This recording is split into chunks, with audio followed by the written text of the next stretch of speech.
Chances are you already speak Freud. Call someone a control freak, casually mention a friend's ego, or decode a bizarre dream, you are using his vocabulary. But in the late 1800s, that language did not exist. Society was firmly locked in the Victorian Age, an era of intense puritanical restrictions where discussing personal matters or human sexuality was entirely forbidden. If you suffered from severe psychological distress, you had almost nowhere to turn. Doctors ruled as unquestionable authorities. Mental patients were routinely locked in asylums and subjected to barbaric physical treatments, ranging from lengthy drug-induced comas to alternating hot and cold baths, and even brain surgeries that sometimes resulted in death. In this clinical vacuum, mental suffering was treated strictly as a physical defect. The medical establishment actively punished the body while completely ignoring the human mind. This rigid approach hit a wall with a diagnosis known as hysteria.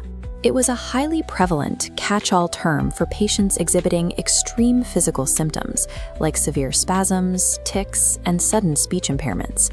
Traditional medicine was completely baffled. Doctors would examine these patients and find absolutely nothing wrong with their biology. The severe physical symptoms lacked any discernible anatomical cause. This left the medical establishment at a total dead end. If the nerves were healthy and the brain was physically intact, physicians had no way to explain why the body was failing.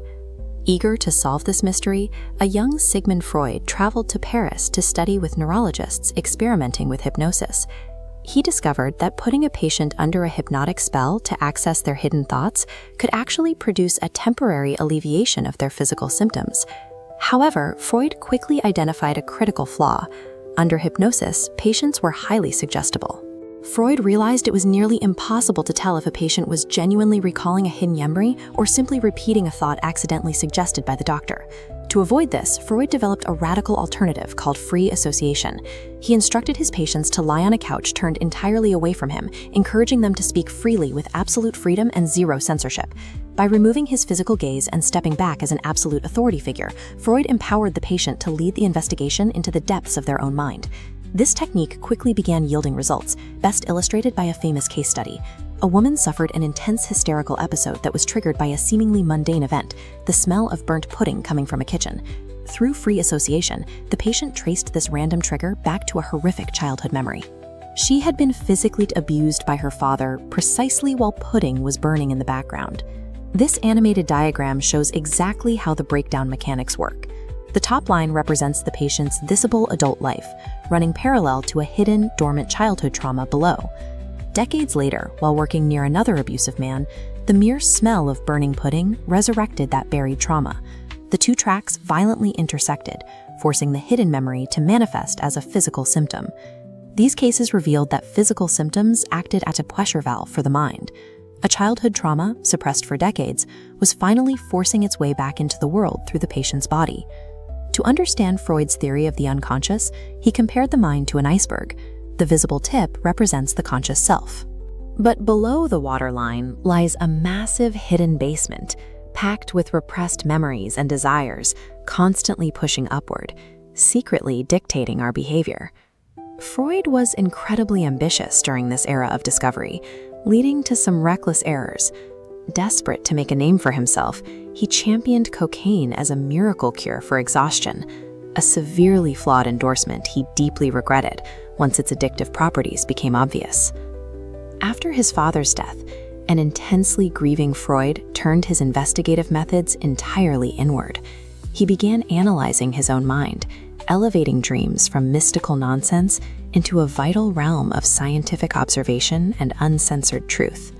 He concluded that whether we are awake on a couch or asleep in our beds, the unconscious mind is constantly trying to communicate its secrets to us if we finally choose to listen.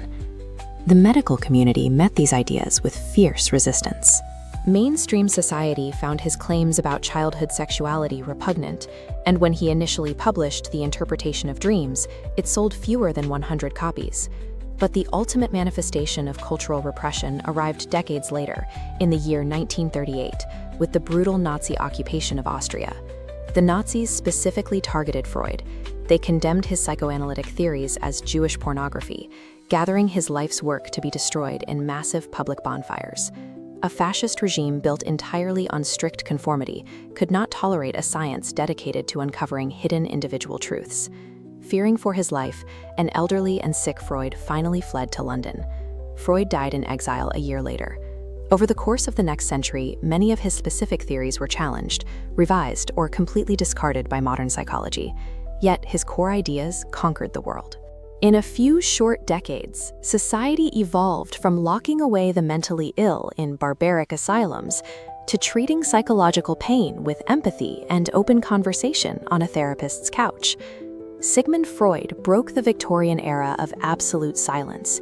He gave humanity both the necessary permission and the vocabulary to finally explore the hidden depths of our own minds.